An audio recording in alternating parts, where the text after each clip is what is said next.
So whose great idea was it to build a house in the middle of a war? Well, I guess mine. Well, ours. So we built the fence. Foundation first, and then the fence. We left that tree. It's not very big. I think it's 12 sotic. That fence was the neighbors. We left it just to save money. In retrospect, I think we should have built it, but it's okay. We saved that tree. There was a few more here, but the house is gonna go in the middle. Of course, we got rid of it.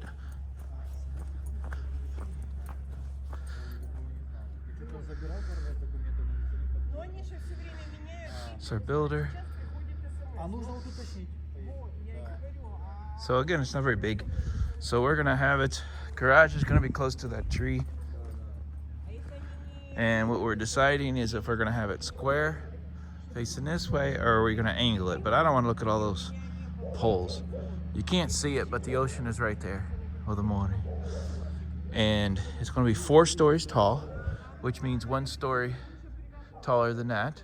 So that's 1, 2, 3, yep, ours is gonna be taller than that. So we'll see over these houses, and it's a slope going down. So even if someone else has a 4-story, we'll still see over it. So I think we'll square it, but we're not gonna have much of a yard. The yard's gonna be over there, but to be honest, I don't think we need much of a yard. Our 4th floor is half a veranda and half inside. So the idea is that's where we'll hang out. I don't know, someday we're gonna make room over here in this whole area if we wanted to someday to do a pool, big outdoor area. We don't know. The house is not very wide, it's kind of small. Like I said, it's 4 stories tall. The 1st story though is really just garage, storage, and a staircase. So the 1st floor really isn't any living. And then the 2nd story has bedrooms, bathroom, and then 3rd floor is kitchen, lounge, and then 4th floor is veranda and a little barbecue area, maybe a small sauna, banya. That's what we're thinking, but we'll see. I know as I get older, the last thing I should be thinking about doing is building a 4-story building, but that's what we're thinking. We've got ideas.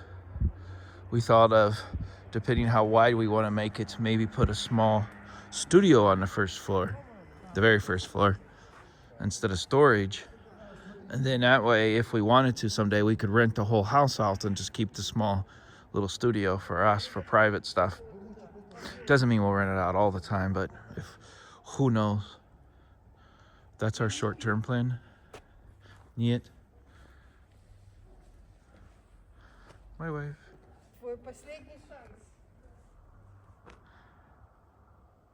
So that's it. Now we're off to do some documents. My wife bought this like 6, 7 years ago. No, 10 years ago. She bought this place 10 years ago. And we didn't know what we were gonna do. We were gonna wait till after the war, figure it out, because if the war goes in Russia's favor, Crimea will be permanently part of Russia, and the value of the land is going to go up. It's already went up crazy. So we're in Sevastopol, by the way. We're on the outskirts of Sevastopol. She paid equivalent of 10,000 US dollars for this place. And we've already been approached to buy it for, someone wanted to buy it for 2 million rubles. And we didn't know what we were gonna do. And then the government came, passed a new law in 2025 that said if you don't take care of your land, we got fined 20,000 rubles. And then if you don't take care of your land, do something with it, in 3 years, they can take it. And sure enough, that's what happened to us. So we had to decide, sell it, build something, or do something. So we decided to build. Septic's over there. So there you go. Our dumb idea to build during a war. So what fool would decide to build a vacation home in the middle of a war? Well, unfortunately, this fool. It's kind of a long story, but my wife purchased that property years ago, about 10 years ago, and long before we moved to Yalta, long before Lipetsk, long before Moscow, that was going to be our first place we were going to build something, and it just didn't work out. As you can see here, I'm back in Indiana here for another 3 weeks, and we got a ton of snow. It's starting to go away. Typical Indiana, we got about a foot of snow, and it's been very cold. In Celsius, it's been like -15, -20. And today it's probably about -9. It's not horrible. And in a matter of 3 days, it's going to be like +15. It's crazy. That's typical Indiana. We get a lot of snow and then it just disappears. This has been around for a little while. We had this big snowstorm, and then we had about 2 weeks of cold. And I got here right at the snowstorm. I left Moscow when I had its big snowstorm.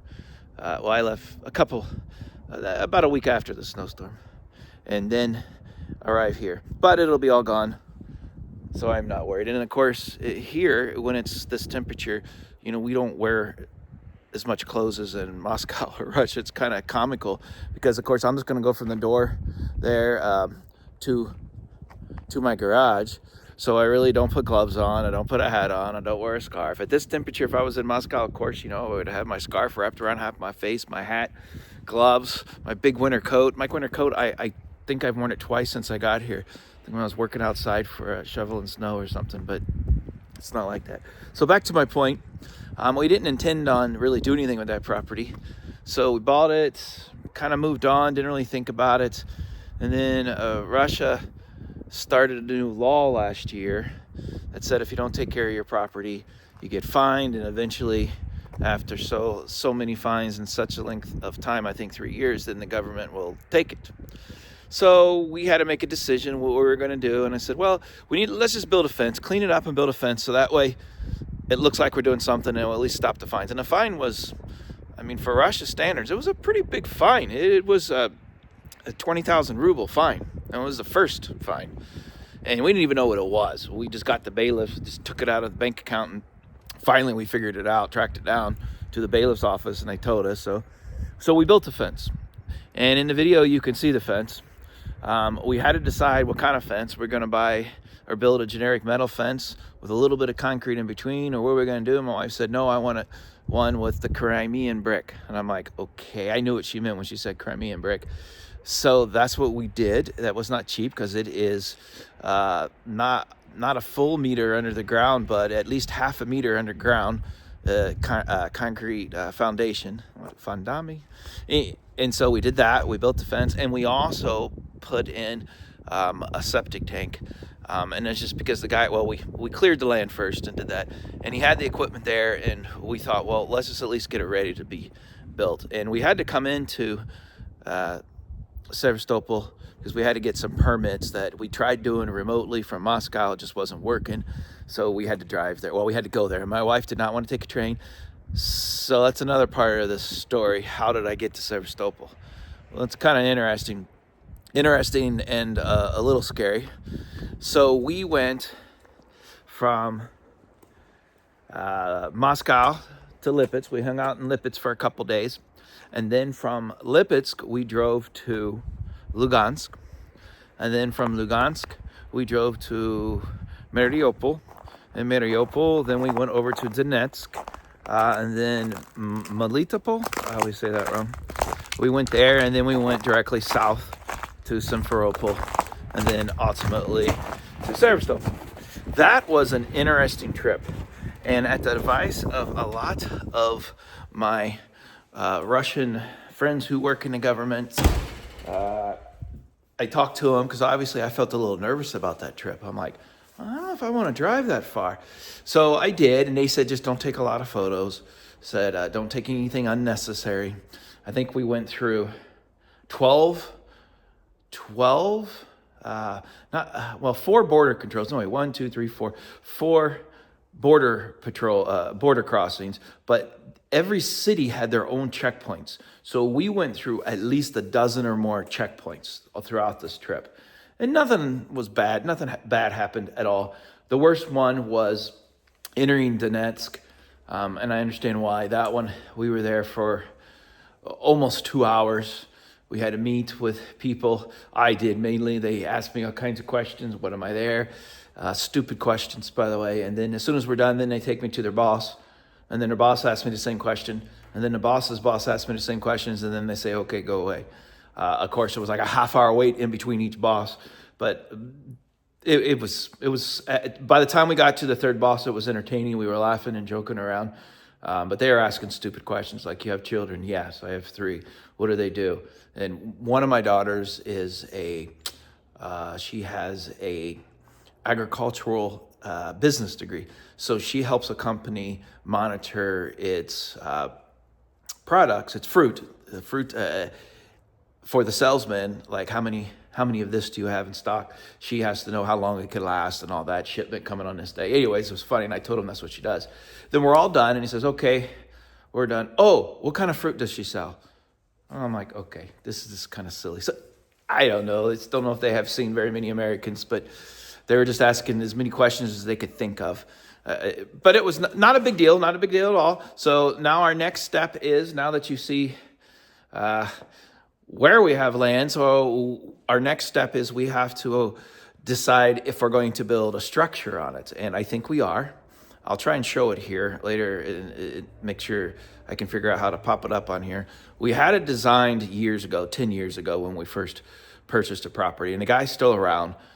We didn't mess around with the inside too much, but we at least got drawings for the outside. You can see the water from there.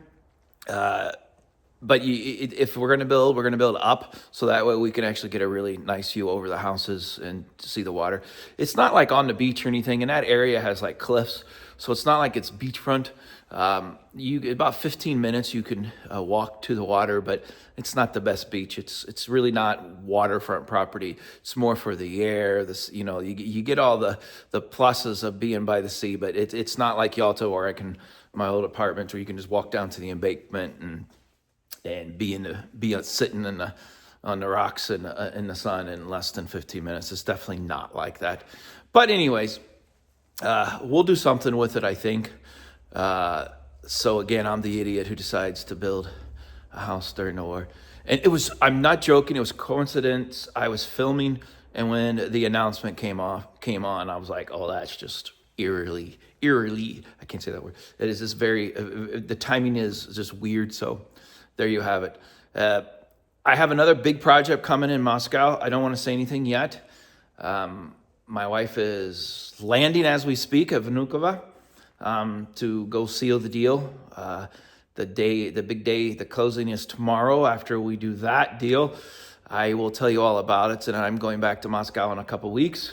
And I will, hopefully by then, we'll have keys, and I'll show you my next project that I stupidly got involved with. But I guess if you're gonna make money, you got to do something. But this next one isn't really about money. Well, you'll see. But I have another big project coming, so I know it's really a lot of time in between my videos, but stay tuned for my next big project. And when we start working on, of course, Sevastopol, I'll put more in there. But for now, that's it, and I'll see you next time.